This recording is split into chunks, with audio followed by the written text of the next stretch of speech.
Hello friend, welcome to friendship preparation YouTube channel. इस channel पर मैं कृष्णा आपके लिए लेके आता हूं एजुकेशनल वीडियो। इस वीडियो में मैं आपको पढ़ाने वाला हूं क्लास 3 हिंदी की किताब रिमझिम से का पाठ कहानी की कहानी। इसके अंदर हम लोग कहानी के बारे में पढ़ने वाले हैं, इसलिए इसका शीर्षक भी है कहानी की कहानी। इस पाठ में जैसे ये पाठ शुरू होता है तो आपसे कुछ प्रश्न पूछे जा रहे हैं, तो पहले आपको इन प्रश्नों का उत्तर देना है, उसके बाद आप लोग इस कहानी को पढ़ने वाले हो। और हाँ, आप लोग भी मुझे मोटिवेट किया करो भाई, थोड़ा वीडियो को लाइक करके। जब आप वीडियो को लाइक करते हो तो मुझे मोटिवेशन मिलता है और आपके लिए और भी वीडियो मैं लेके आ सकूं। तो जल्दी से वीडियो को लाइक कर दो। चैनल फ्रेंडशिप प्रिपरेशन पे पहली बार वीडियो देख रहे हो तो चैनल को सब्सक्राइब कर लो, ताकि आपको न्यू वीडियो की नोटिफिकेशन रिसीव हो सके। अगर आपने क्लास 3 की प्रीवियस वीडियोस मिस कर दी है, हिंदी, इंग्लिश, ईवीएस, मैथ, कोई से भी सब्जेक्ट की, तो आप क्लास 3 हिंदी की प्लेलिस्ट में, क्लास 3 मैथ्स की प्लेलिस्ट में, क्लास 3 ईवीएस की प्लेलिस्ट में और क्लास 3 ईवीएस के अलावा इंग्लिश के प्लेलिस्ट में आप चैप्टर वाइज सारे वीडियो आप देख सकते हैं। जाइए और एक बार जरूर चेक करिए फ्रेंडशिप प्रिपरेशन चैनल पर। तो जैसे कहानी शुरू होती है, आपसे प्रश्न पूछा जा रहा है और प्रश्न कुछ इस प्रकार से है कि कहानी सुनने में हम सबको मजा आता है, तुम्हें घर पर कौन कहानी सुनाता है। यानी इस प्रश्न के अंदर आपसे पूछा जा रहा है कि आपके घर में कोई इंसान जरूर होगा जो कि आपको कहानियां सुनाता होगा, तो उनका नाम लिखना है। हो सकता है आपकी मम्मी आपको कहानी सुनाती होगी, तो आप लिख सकते हैं उत्तर मम्मी जी। अगर आपके पापा आपको कहानी सुनाते हैं तो आप लिख सकते हैं पापा जी। हो सकता है कि आपके मम्मी पापा के अलावा आपके दादाजी और आपकी जो दादी जी है ये आपको कहानी सुनाते होंगे, तो आप दादी जी और दादाजी इन दोनों के नाम भी आप लिख सकते हैं। कोई और भी अगर घर में सदस्य हैं जो आपको कहानी सुनाते हैं तो उसके इस उत्तर में आप उनका नाम भी लिख सकते हैं। ये तो मैंने बताया जो जो उत्तर हो सकते हैं। इसके अलावा हो सकते हैं आपके बड़े भाई या बड़ी बहन भी कहानियां सुनाती है, तो उनका नाम भी आप अपने उत्तर में लिख सकते हैं। अब देखो, अगला प्रश्न आपसे और पूछा जा रहा है कि किसकी कहानियां सबसे अच्छी लगती है। हो सकता है आपके घर में एक से ज्यादा सदस्य हैं जो कि आपको कहानी सुनाते हो, और उनमें से सबसे ज्यादा कहानी आपको पसंद जिसकी भी आती है उनका नाम लिखना है। मान लेते हैं कि आपको अपने दादाजी द्वारा सुनाई हुई कहानी पसंद आती है, तो आप अपने उत्तर में लिख सकते हैं दादा जी। और हो सकता है उस कहानी का कुछ ना कुछ शीर्षक होगा, यानी कि उसका कोई ना कोई टाइटल होगा, तो जो भी कहानी का शीर्षक है वो भी जरूर लिखना अपने उत्तर में। तो ये तो आपका पहला प्रश्न हो गया, ठीक है, ये इसे लिख सकते हो प्रश्न संख्या 1। उसके बाद ये वाला जो है ये आपका हो जाएगा प्रश्न संख्या 2 हो जाएगा, ठीक है। तो पहला तो ये वाला हो गया, दूसरा ये वाला हो गया। उसके बाद तीसरा प्रश्न आपसे पूछा जा रहा है कि किसका सुनाने का तरीका सबसे मजेदार है, भला क्यों। घर में कोई ना कोई सदस्य ऐसा होगा जिसकी कहानियां कैसी भी हो, लेकिन उनका सुनाने का तरीका जो होता है बड़ा ही मजेदार होता है। अगर वो डरावनी कहानी सुनाते हैं तो आपको डरा के दिखाते होंगे, जब वो मजाक वाली कहानी सुनाते होंगे तो आपके साथ मजाक करते होंगे। तो यानी कि जिस तरह की कहानी होती होगी उस तरीके से आपको वो कहानी सुनाते होंगे और आपको बहुत मजा आता होगा, इसलिए उनकी कहानी आपको मजेदार लगती होगी। तो वो भी आप बता सकते हैं कि किसकी कहानी ज्यादा मजेदार आपको लगती है, भला क्यों, तो कारण भी लिख देना है इसके अंदर। तो ये तीसरा प्रश्न है। हो सकता है कि आपके चाचा जी सबसे अच्छी कहानी सुनाते होंगे, कि उनको सुनाने का तरीका आपको बहुत पसंद आता होगा, तो आप अपने उत्तर में लिख सकते हैं चाचा जी, ठीक है। तो इस तरीके से पहला, दूसरा और तीसरा प्रश्न आप लिख सकते हैं और इनका उत्तर भी लिख सकते हैं, ठीक है। मुझे कमेंट करके भी बताना, ताकि मुझे भी तो आपका उत्तर पता लगे कि आप लोगों के घर में कौन कैसी कहानी सुनाता है और आपको किस किस की कहानी पसंद आती है। अब हम लोग पढ़ते हैं इस कहानी के अंदर क्या है, यानी कि कहानी की कहानी को आप जान लेते हैं। बहुत पुरानी बात है, तब भी लोग कहानियां सुनते और सुनाते थे। राजा रानी, परियों की कहानी, शेर और गीदड़ की कहानी, माँ बाप, बच्चे, दादा दादी और इसके अलावा नाना नानी जैसे होते ना, वैसे यहाँ बोला जा रहा है दादी नानी को घेर कर बैठ जाते और बार बार अपनी मनपसंद कहानियां सुनते। बड़े होने पर वे बच्चे अपने बच्चों को कहानी सुनाते। यानी हमारे जिस संसार में हम लोग रहते हैं, जिस देश में हम लोग रहते हैं, यहाँ पे क्या होता है कि जो बड़े लोग होते हैं बच्चों को राजा रानी की कहानी सुनाते हैं, परियों की कहानी सुनाते हैं, शेर और गीदड़ यानी कि जानवरों की कहानी सुनाते हैं, और सभी अपने मम्मी पापा यानी कि माँ बाप, ठीक है, उसके सामने बच्चे बैठ जाते हैं। दादा दादी, नाना नानी, इन सब के सामने उनको घेरा बना करके बैठ जाते हैं और बड़े लोग बच्चों को कहानी सुनाते हैं और बच्चे भी अपनी मनपसंद कहानी बड़े मन से सुनते हैं शांत होकर के। और वो कहानी सुनने के बाद जब उनके बच्चे होते हैं, यानी बच्चों के जब बच्चे होते हैं, तो वो अपने बच्चों को भी ये कहानी सुनाते जाते हैं। यानी आपके दादा ने जो आपको कहानी सुनाई या आपके पापा ने जो आपको कहानी सुनाई, उनके बड़ों ने उनको वो कहानी सुनाई और उन्होंने फिर आपको वो कहानी सुना दी, और इस तरह से कहानी पास ऑन होता चला गया। फिर बड़े होकर बच्चे आगे अपने बच्चों को वही कहानी सुनाते। इसी तरह कहानियों का यह सिलसिला आगे बढ़ता, यानी कि एक तरह से क्रम चलता चला जा रहा है कि पहले एक पीढ़ी दूसरी पीढ़ी को सुनाती, दूसरी पीढ़ी तीसरी पीढ़ी को सुनाती। यानी कि जैसे आप हो, मान लो मैं आपकी बात मान लेता हूं कि भाई आप जैसे बच्चे हो, ठीक है, आपको किसने कहानी सुनाई? आपके पापा ने कहानी सुनाई, ठीक है, ठीक है, यानी कि आपके पिताजी ने कहानी सुनाई। उसके बाद उनके पिताजी, यानी आपके कौन लगे? दादा, यानी कि उनके आपके दादाजी ने आपके पिताजी को सुनाई, फिर उन्होंने आपको सुनाई, ठीक है। आपके जो दादा हैं उनके जो बड़े हैं, यानी कि परदादा, ठीक है, उनके परदादा ने उनको कहानी सुनाई, और इस तरह से कहानी आप तक पहुंची। अब आप क्या करोगे? अपने बच्चों को कहानी सुनाओगे, ठीक है। जो आपके बच्चे होंगे वो आपके बच्चों के बच्चे, यानी जो आपके पोते होंगे उनको सुनाएंगे। इस तरह से ये सिलसिला चलता चला जाएगा। उनके बच्चे के बच्चों के बच्चे, फिर उनके बच्चों के बच्चे, और उस कहानियों का मजा लेते जाते। सुनने सुनाने से ही कई कहानियां आज हम तक पहुंची है। यानी कि इस तरह से जो ये क्रम सिलसिला जो चलता आ रहा है कि सब लोग कहानियां सुनाती हैं और कहानियों का जो मजा लेते हुए आ रहे हैं, तो इस तरह से आज के टाइम पे हमारे पास बहुत सारी कहानी हो गई हैं जिसका हम लोग आनंद उठाते हैं, और कहानी में जो सीख होती है उससे बहुत कुछ हम सीखते भी हैं, ठीक है। कहानी सुनाने के कई तरीके थे। कोई आवाज बदल बदल कर सुनाता, कोई आंखें मटकाकर, कोई हाथ के इशारे से बात आगे बढ़ाता, कोई गाकर, कोई नाचकर भी कहानी को सुनाता। यानी कि कहानी सुनाने के कई तरीके हैं। पहला तरीका बताया गया कि आवाज को बदलकर, दूसरा आंखों से इशारे करके, यानी कि आंखें मटकाकर, फिर किसी ने बताया कि नहीं भाई हम तो हाथों से इशारा करके कहानी सुनाएंगे, और कुछ लोग तो कहानी को गाने की तरह सुनाते हैं, और कुछ लोग कहानी में नाच नाच कर भी कहानी सुनाते हैं। यानी कि एक ही कहानी को कई तरीके से लोग सुनाते हैं और इस तरह से लोगों को आनंद आता है। यानी कि कहानी सुनाने का एक अलग अलग तरीका आपको यहाँ देखने को मिलता है। आज भी कई लोग पुरानी कहानियों को नाच गाकर सुनाते हैं। हर जगह नाच के ऐसे कई अलग अलग तरीके हैं। क्या तुम्हारे इलाके में कोई ऐसा कलाकार या कहानी कहने वाला है? अब देखो, अब आपके लिए अगला प्रश्न है, यानी कि 3 प्रश्न आपने पहले कर लिए थे, अब आपसे चौथा प्रश्न पूछा जा रहा है कि जिस एरिया, जिस इलाके में आप रहते हैं, क्या वहां पे कोई कहानी कहने वाला, यानी कि कहानीकार जैसे हम बोल सकते हैं, या फिर कलाकार बोल सकते हैं, जो कि अलग अलग तरीके से कहानी सुनाता है? अगर कोई ऐसा है तो उनका नाम आपको उत्तर में लिखना है। देखो, कवि भी होते हैं कुछ लोग, तो उनके कवि जो होते हैं वो अपनी कविताओं को अलग तरीके से सुनाते हैं। उसी तरह कुछ लोग कविता की जगह कहानियां सुनाते हैं और अलग अलग तरीके से, मजेदार तरीके से सुनाते हैं। तो कोई अगर ऐसा है आपके आस पड़ोस में तो उनका नाम मुझे भी जरूर बताना, ठीक है। नहीं तो आप अपने हिंदी वाले टीचर का नाम लिख सकते हैं, क्योंकि वो भी तुम्हें बहुत मजे करा करके मजे तरीके से हिंदी पढ़ाते हैं और कहानी सुनाते हैं। तो इसके उत्तर में आप अपने हिंदी के सर या फिर हिंदी की जो मैम है उनका नाम भी आप लिख सकते हैं।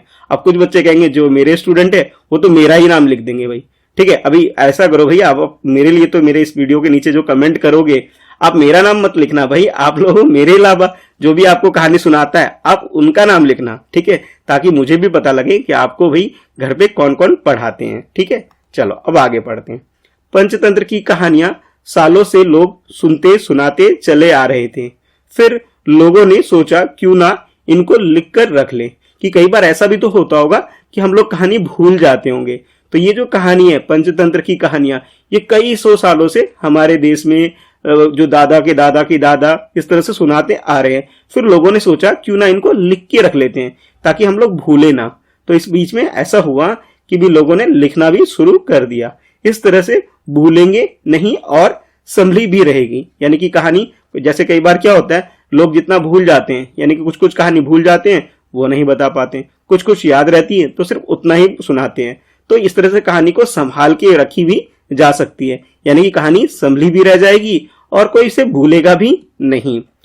ऐसी कई कहानियों को एक साथ पोथी में लिख लिया और पोथी का नाम रख दिया पंचतंत्र। देखो, पोथी का मतलब होता है एक मोटी किताब, ठीक है, पोथी का मतलब किताब ही होता है, लेकिन जो हमारी किताब है उससे थोड़ी सी मोटी होती है, बस इतना फर्क होता है। तो लोगों ने क्या किया कि कहानियों को लिखकर रखना शुरू कर दिया और बहुत सारी कहानियों का एक समूह जो बना, ठीक है, उसका नाम एक रख दिया गया पंचतंत्र। यानी कि इसमें कई सारी कहानी, जैसे आप ये चित्र भी देख रहे हो, ये एक पोथी है, ठीक है, जिसमें पत्तों के ऊपर ये कहानियां लिखी गई है। और देखो, लकड़ी के जो पत्ते वगैरह हैं या फिर लकड़ी के टुकड़े हैं, उन्हें अच्छे तरीके से मोड़ के रख लिया गया, क्योंकि पुराने टाइम पे कागज पेन तो होते नहीं थे, तो लोग इसे क्या करते थे, पोथी वगैरह पे, यानी कि कागज की जगह पत्तों पर या लकड़ी पर इन चीजों को लिख करके रख लेते थे। कुछ लोग पत्थरों पे लिख के रखते थे। तो जैसे एक चित्र आपके इस पाठ के अंदर भी आपको देखने को मिल रहा है। तो देख लिया आपने, इस तरह से चित्र आपने अपनी किताब में भी देखा है ना। अच्छा, ऐसा कहीं और देखा आपने तो मुझे भी जरूर बताना। अब आगे पढ़ते हैं। उस समय लोगों के पास कागज और किताबें तो होती नहीं थी, सोचो कहानियों को कैसे लिखा होगा। यानी कि पुराने टाइम पे ना तो कागज होती थी, ना ही किताबें होती थी, बल्कि कहानियां बड़े सुनाते थे और फिर बाद में उसे लिखने का एक प्रचलन शुरू हुआ। यानी कि पुराने टाइम पे ना कागज होती थी, ना किताबें होती थी, तो बड़ा मुश्किल होता होगा इनको संभाल के रखने के लिए। तो लोगों ने एक उपाय निकाला। उस जमाने में लोग पत्तों पर या पत्थरों पर लिखते थे, पेड़ की छाल का भी इस्तेमाल करते थे। खजूर के बड़े पत्ते देखे हैं? क्या आप लोगों से पूछा जा रहा है, क्या आप लोगों ने खजूर के जो पत्ते होते हैं, बड़े बड़े जो पत्ते होते हैं, क्या आप लोगों ने देखा है? अगर देखा है तो नीचे कमेंट में हाँ लिखो। अगर नहीं देखा तो उत्तर आप क्या लिखोगे? नहीं लिखोगे। अब जिनको हिंदी में टाइपिंग नहीं आती वो यस या नो में भी अपना रिप्लाई मुझे दे सकते हैं, अपना आंसर कर सकते हैं कमेंट बॉक्स के अंदर। तो जल्दी से रिप्लाई करो। उनको छाया में सुखा लेते थे, तेल से उनको नरम बनाकर फिर उन पर कहानियां लिखते और लिखते किससे? पेंसिल और पेन तो तब थे नहीं, पक्षी के पंख से। यानी कि पुराने टाइम पे क्या होता था कि ना तो पहले कागज और ना ही किताब होते थे, तो लोगों ने क्या किया कि पत्तों पे और पत्थरों पे लिखना शुरू कर दिया। और कुछ लोगों ने तो लकड़ी की जो छाल होती है, पेड़ों की जो छाल होते हैं, उसका भी इस्तेमाल करने लगे। और जो खजूर के पत्ते होते हैं उन्हें सुखा करके, उनमें तेल लगा करके, उन्हें नरम बना करके उनमें कहानी लिखते रहते थे। अब पेंसिल और पेन तो होते नहीं थे उस टाइम पे, उन जमानों में, पुराने समय की बात कर रहा हूं। तो लोग क्या करते थे, जो पक्षी हैं यानी बर्ड्स हैं, पक्षियों के जो पंख होते हैं, तो पंख से ही कलम बना लेते या फिर बांस को नुकीला बनाकर उससे लिखते हैं। यानी पक्षियों के जो पंख होते हैं उनसे और बांस को नुकीला बना करके उनको कलम की तरह इस्तेमाल करते थे। स्याही भी खुद घर पर बनाते थे। क्या तुमने कहीं लकड़ी की कलम देखी है? अब आपसे प्रश्न पूछा जा रहा है कि आप लोग बताओ भी, क्या आपने कोई लकड़ी की कलम देखी है? जैसे बांस की नुकीली कोई कलम अगर आपने देखी है तो आप बताइएगा। अगर आप लोग किसी मेले वगैरह में गए होंगे तो वहां आपने देखा होगा कि पुराने जमाने की चीजें हमें देखने को मिलती है, कि लकड़ी की कलम वगैरह। अब भाई, अब आप लोग जल्दी से कमेंट करो और मुझे भी बताओ कि आप लोगों ने देखा है क्या। अगर देखा है तो उत्तर हाँ में लिखना, नहीं तो नहीं भी बोल सकते हो, लेकिन जवाब जरूर देखना। चलो अब आगे बढ़ते हैं। पंचतंत्र की कहानियां कई सौ साल पहले लिखी गई थी।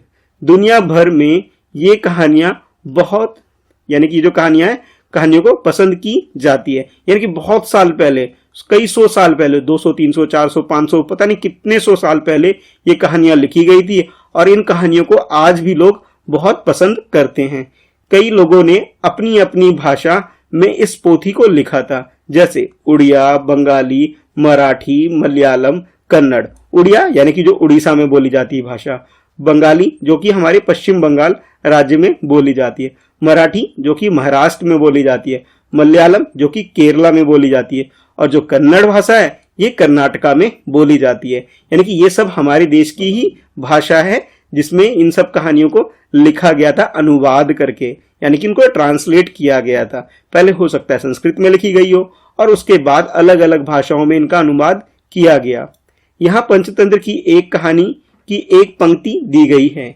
यह पंक्ति कई भाषा में लिखी है। अब देखो, अब आपकी किताब में पंचतंत्र की जो कहानी है उसकी एक पंक्ति आपको दी गई है और उसे अलग अलग भाषाओं में आपको ये दिखाई भी जा रही है, जैसा कि ये आप स्क्रीन पर देख सकते हो। अब देखो ये जो चीज है एक कहानी में से एक हिस्सा है, बस पूरी कहानी नहीं है, बल्कि एक वाक्य आप बोल सकते हो। और यहाँ पे आपके लिए एक प्रश्न भी पूछा जा रहा है। देखो सबसे पहले तो ये जो कहानी में लिखा क्या है अलग अलग भाषा में, पहले इसे पहचानने की कोशिश करो। अब देखो ये जो आपने पढ़ा था प्रश्न संख्या 3 किया था, और 3 के बाद कुछ कुछ बीच में भी प्रश्न आपके आए थे, ठीक है, ये चौथा प्रश्न आपका हो गया था। अब चौथे के बाद हमने आगे भी पढ़ा था, देखो याद करो भाई, ये आपने हाँ या ना यस नो में जो उत्तर दिया था, तो ये आपका 5वां प्रश्न हो गया। ठीक है, अब कहोगे सर ये प्रश्न हो गया हमें पता भी नहीं चले, यही तो मजा है कहानियों का कि आप कहानी पढ़ते गए और आपको पता भी नहीं चला। ठीक है, और ये है जहां पे आपने हाँ लिखा है, ठीक है, ये आपका छठा प्रश्न हो गया। ठीक है, यानी कि 6 प्रश्न आपके लिए इस कहानी के अंदर पूछ लिए गए। अब उसके बाद ये आपका प्रश्न संख्या 7 हो जाएगा, जिसमें आपसे पूछा जा रहा है इनमें से तुम कौन सी भाषा पहचान पाए। देखो पहली भाषा बहुत ही आसान है भाई, संस्कृत भाषा है, और आप लोग भी क्लास 6 में जब जाओगे तब आप लोग ये संस्कृत भाषा पढ़ोगे, तो पहली भाषा तो संस्कृत है। दूसरी भाषा को पहचानने में तो कोई भी दिक्कत नहीं होनी चाहिए, क्योंकि ये हमारे देश की राजभाषा हिंदी है। और उसके बाद भी अब आपके लिए सही में क्वेश्चन स्टार्ट हो गए। अब पहचानो ये कौन सी भाषा है। जो बच्चे उड़ीसा से हैं उन लोगों ने तो पहचान लिया कि सर ये तो उड़िया भाषा है, ये हमारे यहाँ पे बोली जाती है। तो बहुत सारे बच्चे जो उड़िया जानते हैं उन्होंने पहचान लिया होगा, जिसे उड़िया या फिर ओडिसी भी भाषा बोल दिया जाता है। ठीक है, ये वाली। उसके बाद अगली भाषा जो है ये बांग्ला है। ठीक है, जो लोग कोलकाता से या फिर कोलकाता के आसपास पश्चिम बंगाल में जो बच्चे रहते हैं वो समझ गए होंगे कि सर ये बांग्ला यानी कि बंगाली भाषा है। और उसके बाद जो बच्चे केरला से इस वीडियो को देख रहे हैं, ठीक है, तो वो पहचान लेंगे कि सर ये तो हमारी मातृभाषा मलयालम है ना। तो ये 5 भाषाओं में आपको ये अनुवाद करके यहाँ पे किताब में दिया गया है। तो जैसे इस आपसे पूछा गया कि आपने इनमें से कौन कौन सी भाषा पहचान ली, वो आपको उत्तर में बताना है। पहली भाषा संस्कृत है, दूसरी हिंदी है, तीसरी उड़ीसा है, चौथी बंगाली है और 5वीं मलयालम भाषा है। भी देखो ये जो वीडियो आप देख रहे हो बच्चों, आप चाहो तो कैप्शन को अलग अलग भाषाओं में अगर चेंज करेंगे तो ये स्क्रीन पर देखो नीचे लिखी हुई आएगी। सेटिंग को थोड़ा चेंज करोगे तो आपको कैप्शन लिखा हुआ आएगा। संस्कृत में भी कैप्शन लिखा हुआ आएगा, हिंदी में भी लिखा हुआ आएगा, उड़िया में भी लिखा आएगा, बंगाली में भी लिखा आएगा, इसके अलावा मलयालम में भी लिखा आएगा, और इसके अलावा आपको इंग्लिश में भी कैप्शन देखने को मिलेंगे। तो इस वीडियो को मैंने वैसे तो मैं आपको ऐसे पढ़ा रहा हूं, लेकिन आप चाहो तो अलग अलग भाषाओं में इसकी कैप्शन चेंज कर सकते हो। और देखो आपको बड़ा मजा आएगा इसे देखने में। हाँ, अगर आप में से कोई बच्चा इन भाषाओं को जानता है तो वो मुझे पहचान भी सकते हो उसे पढ़ के कि हाँ जो सर बोल रहे हैं यही बात आपके स्क्रीन पर लिखी जाएगी। तो इस वीडियो को आप कैप्शन ऑन करके पढ़ो, क्योंकि मुझे भी कई सारी भाषाएं आती है। उर्दू आती है, अरबिक आती है, पंजाबी आती है, संस्कृत आती है, थोड़ी बहुत बांग्ला भी आती है, असमीज आती है मुझे। ठीक है, तो ये सारी भाषाएं जो मुझे आती हैं, और कुछ कुछ भाषा भी हो सकता है आपको भी आती होंगी। तो आप लोग भी बताइए मुझे कि आपको कौन कौन सी भाषाएं आती है। भाई इंग्लिश तो देखो सभी को आती है ना, हिंदी तो सभी को आती होगी, सबसे आसान भाषा तो यही है ना। चलो अब अगला देखो, ये है प्रश्न संख्या आपके लिए 8। इस प्रश्न में पूछा जा रहा है कि क्या कोई पुरानी पोथी तुमने अपने आसपास देखी है। अगर देखी है तो इसका उत्तर हाँ लिखोगे। आप लोगों ने हो सकता है अपने घर में रामायण महाभारत की पुरानी किताब देखी हो। इसके अलावा आप लोगों ने लाइब्रेरी यानी कि पुस्तकालय में भी आप लोगों ने पुरानी किताबें देखी होंगी। तो कहाँ पे आपने किताब देखी, अपने घर में या फिर लाइब्रेरी यानी पुस्तकालय में देखी है, तो वो भी आप अपने उत्तर में लिख सकते हो, बता सकते हो। और आखिर में आपको बताया जा रहा है आज हम इन पुरानी पोथियों को संभाल कर रखते हैं। लोगों ने बहुत मेहनत से इन्हें लिखा था। इनमें कहानियों सजोकर यानी कि संभाल कर बचा कर रखी थी। वे कहानियां आज हम भी सुनते हैं, पढ़ते हैं। इन्हें तुम अपने बच्चों को भी सुनाओगे और पढ़ाओगे, और इन्हें तुम्हारे बच्चों के बच्चे भी पढ़ेंगे ना। अब हाँ बताओ, आप लोग जब संभाल के रखोगे तो आपके भी बच्चों के बच्चों के बच्चों पढ़ेंगे। यानी कि आप इसका उत्तर कह सकते हो हाँ सर हम लोग भी संभाल के रखेंगे। यानी कि प्रश्न संख्या 9 के अंदर आपसे पूछा जा रहा है कि आप लोग संभाल के रखेंगे, तो उत्तर तो हाँ ही होगा। तो आप में से कितने बच्चे अपनी किताबों को अच्छे से संभाल के रखेंगे, मुझे कमेंट में जरूर बताना। तो इस तरीके से कहानी की कहानी पार्ट आपका खत्म हो गया। जिसके अंदर हम लोगों ने कहानी को उपयोगिता के बारे में जाना कि कहानी को संभाल के रखना क्यों जरूरी है। आज तक हमारे पास इतनी सारी कहानी इसलिए हमें सुनने को मिलती है क्योंकि हमारे जो बड़े हैं, हमारे पिताजी, हमारे दादाजी और उनके बड़े से बड़े जो थे, उन लोगों ने हमारे लिए कहानियों को संभाल के रखा, इसलिए हमें इतनी सारी कहानियां सुनने को मिलती है। अब मुझे बच्चों आप लोग बताओ, ये जो पाठ मैंने आपको पढ़ाया आपको कैसी लगी, कमेंट करके मुझे जरूर बताना। और हाँ भाई, मेरे लिए एक छोटा सा काम कर दो, इस वीडियो को लाइक कर दो, क्योंकि जब आप वीडियो लाइक करते हो मुझे मोटिवेशन मिलता है और आप लोग मुझे भी मोटिवेट करो ताकि मैं आपके लिए वीडियो लेके आऊं और आप लोग एंजॉय कर सको। ठीक है, तो इस वीडियो में इतना ही है। चैनल फ्रेंडशिप प्रिपरेशन को सब्सक्राइब कर लीजिए, बेल आइकन को प्रेस करिए ताकि आपको न्यू वीडियो की नोटिफिकेशन रिसीव हो सके। और हाँ, अगर आपने पुरानी कोई भी वीडियो मिस कर दी है तो जल्दी से फ्रेंडशिप प्रिपरेशन चैनल के प्लेलिस्ट में पोर्शन में जाइए।